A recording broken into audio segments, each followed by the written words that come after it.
I'm Brad Rodriguez, and today I'm going to show you how to make a storage cabinet to hold everything that goes with your table saw. The blades, the wrenches, the feather boards, the throat plates, the jigs, everything that's related to your table saw all in one space, and it's even got some cool sliding door features. I'll show you exactly how I did it. Stay tuned. I was in dire need of this cabinet since my table saw storage had devolved into this pile of mess which just seemed to grow weekly. The cabinet's made from 2 sheets of 3/4 inch plywood. I started by breaking down the full sheets to a manageable size in my driveway, using the Craig AccuCut track and my cordless circular saw. It works especially well on cold nights under the spotlight, so your neighbors can wonder what the heck you're up to this time. I cut the sides, top, and bottom from the smaller sheets per my cut list. I'll have a link below to the plans for this build that include the full cut list, parts diagram, and step-by-step instructions with 3D drawings. Like most of my shop projects, I'm using pocket hole joinery for the assembly. I drilled the pocket holes in the underside of the top and the bottom panels using my K4 jig. I joined the tops to the sides using some long clamps to hold everything in place. You could also use another clamp in the middle if you've got an extra one laying around. I attached the bottom panel using the same method, and I'm using 1 1/4 inch pocket screws for these joints and throughout the rest of the project. The cabinet has vertical sliding panels on the outside with 5 drawers in the middle. I started by cutting the sliding panels to size on the table saw, and then I cut the 4 vertical dividers to width. I trimmed the dividers to size on my miter saw to match the actual opening of the cabinet.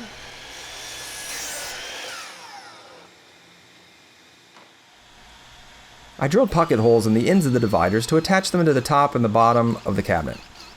The sliding panels will both be accessed from the left, so the dividers on the left of the cabinet will hold the drawer slides for that panel. Since the sliding panel opening is just so narrow, I had to mount the slides to the dividers before attaching them to the cabinet. I measured up from the bottom, and I marked a line for the top and the bottom of each divider. Then I took apart the drawer slides and I mounted the stationary part to the dividers. I pre-drilled and used 5/8 of an inch panhead screws to attach them in 2 spots to each divider. To get them lined up properly, I centered the line that I drew on the mounting holes for the drawer slide.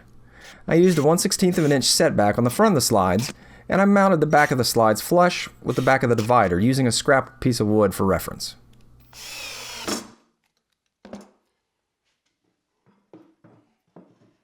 I mounted the dividers from the front of the cabinet. I lined up the front divider with the front face of the cabinet and used a small spacer block to get a consistent spacing from the side. The back divider stands off a bit from the back of the cabinet when installed. I laid out lines on the sliding panel for the drawer slides. I just subtracted 1/8 of an inch from what I used on the dividers for clearance on the bottom. I pre-drilled and attached the slides as before, centering the line on the mounting slots. I also used the side of the cabinet to reference the slide against the front of the panel. I lined up the panel and I slid it into the drawer slides, and I was slightly surprised to see it fit perfectly on the first go. The sliding panel on the right side is mounted directly to the side of the cabinet, which makes install a lot easier. I flipped the cabinet over on its side, and I laid out the lines for the slide just as I did before, and then I pre-drilled and screwed them in place. I did the same for the sliding panel, and it went in easily with no fuss. I flipped the cabinet back right side up, and I installed the dividers for the side. I used the same spacer block technique, and I attached the front divider to the top and bottom, flush with the front face. For the back divider, I marked a line on the cabinet the same distance as the other back divider and screwed it in place. If you're a little off front to back on this one, it's not a big deal. Next, it was time to move on to the drawers. I cut the sides for the drawers to length, and I left the fronts and the backs a little bit long. Then I ripped all the parts to the final drawer heights. Of the 5 drawers, there's a deep base drawer, a mid-sized drawer above that, and then 3 smaller drawers on the top. This will give me a variety of storage options for large items like jigs down to the small things like push sticks and throat plates. When making drawers, I always use referential measurements for the fronts and the backs. I measured the drawer opening, then I subtracted 1 inch for the drawer slides. I set my miter saw stop to this measurement, which will be the total width of the drawer. Then I used 2 scraps of the plywood that I'm using to represent the sides of the drawers. And cutting the fronts and the backs using this method gives me the perfect sizing without having to measure and calculate the fractions for the undersized plywood. I'm using the quickest and easiest drawer construction method I've found for these drawers. I drill pocket holes in all the fronts and the backs, and these holes are on the outside of the parts so they won't be seen once they're assembled. The longest part of this method is just drilling all these holes, really. put glue on the drawer sides, and then I square them up and clamp them to the front and the back. I screw the sides in place to each drawer, then I set them off to the side and batch out the rest of the parts. I cut the bottoms to the exact size of the drawers using 1/4 inch plywood. Now, these drawers will hold fairly light items, so 1/4 inch is just going to be fine. I flip the drawers upside down, then I apply a bead of glue all around the perimeter. Then I line up the bottom panel with the front of the drawer, making sure it's flush on the sides as well. I secure the front of the panel with brad nails, and then I use a square on the back outside corner of the drawer and pull the whole thing into square. I nail the back into place, and now the drawer is locked square. I finish up the sides with brad nails as well, making sure to keep the nails away from the edge for the next step. The final step is to bevel the bottom of the plywood with a chamfer bit in my router. I set the bit to just remove the 1/4 inch plywood. Now this is purely for looks, but the bevel edge makes the plywood bottom really disappear from the side view, and you have a solid, easy to make drawer that looks great. With the drawers done, I started installing the drawer slides. I laid out the drawers and the slides to make installation as easy as possible. I started by using a large spacer to position the bottom drawer slide. I pre-drilled and attached it with screws just like before. Using the referential measurement idea, I stacked the spacer on top of the drawer slide and installed the next slide. Clamping the spacer in place with a quick clamp keeps it nice and steady so it won't fall while you're trying to screw the slide in place. I learned that one from experience. After the bottom 2 slides, I switched over to a smaller spacer for the top 3 slides. When the drawer slides are all spaced this tightly, using spacers really works well. I use the same spacers and technique for the other side, and this gives a perfect relative alignment for both sides. Just make sure there's no dust or wood chips in the way of the spacers when you start the process. To mount the drawers, I started off with a 1/4 inch plywood spacer on the bottom to hold the drawer off of the cabinet. I pulled the slides out and flushed it up with the front of the drawer using a scrap block of wood for reference. Then I secured the slides to the drawer in 2 spots on each side. This locks the slides in place, and then I remove the drawer and put a 3rd screw in the back mounting holes to secure the slides. Like I mentioned, I designed the drawers and slides for easy installation. Each drawer is spaced 3/4 inch from the next one, and I just used the same spacers from before, but they're now laid flat on the lower drawer to position each of the following drawers above it. Now, some planning on the front end makes drawer install a lot faster and less hectic than it can be. False drawer fronts will finish off the front of this cabinet nicely. I'm using a single panel of plywood to get a continuous grain look. I cut the panel to size, and then I cut off the left and the right vertical fronts. Then I cut each drawer front to size. Now, this approach gives you a built-in 1/8 of an inch reveal between all the pieces from the blade curve.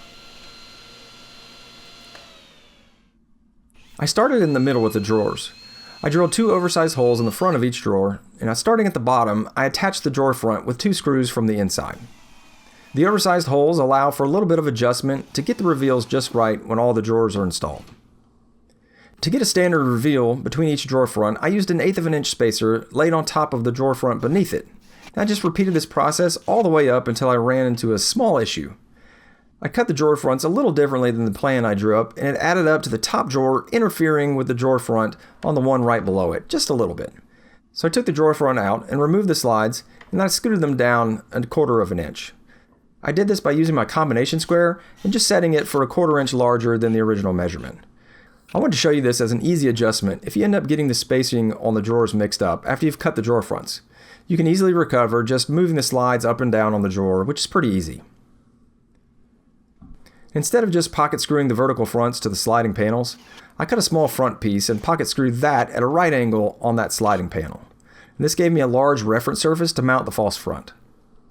I drilled an oversized hole in the front piece and attached it with screws from the inside. I repeated the same process on the right side and attached the front piece and then the false front. At this point, I flipped the cabinet around and installed a full 3/4 inch back. This thick back lets you square up the cabinet and lock it in place. What I should have done is install the back after mounting the drawers, but before I mounted the drawer fronts. The cabinet was racked a little bit, so I had to adjust all the drawer fronts after locking the back into place.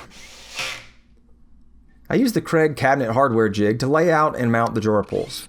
It makes installing the pulls at a consistent location quick and easy. It also works for the vertical mounted pulls like what I needed to do on the sliding panels. I just adjusted the jig and used a backer board to prevent blowout on the panel, and I mounted the pulls with extra long screws. I took all the drawers out and flipped the cabinet over and attached some 3-inch casters to make it mobile in the shop. And the last thing to do was to lay out the sliding panels and make some tool holders. I wanted the left side panel to hold my most used items like blades, changing wrenches, and my push sticks. So I laid out the accessories and marked where I wanted each one. I made little mounting cleats by gluing some 5/8 of an inch dowels into some scrap plywood. I attached the cleats to the sliding panel and then I installed it back in the cabinet. I cleared out the area in front of my table saw, rolled it into place, and I was ready to load it up. Now this cabinet takes advantage of that huge unused space under my saw.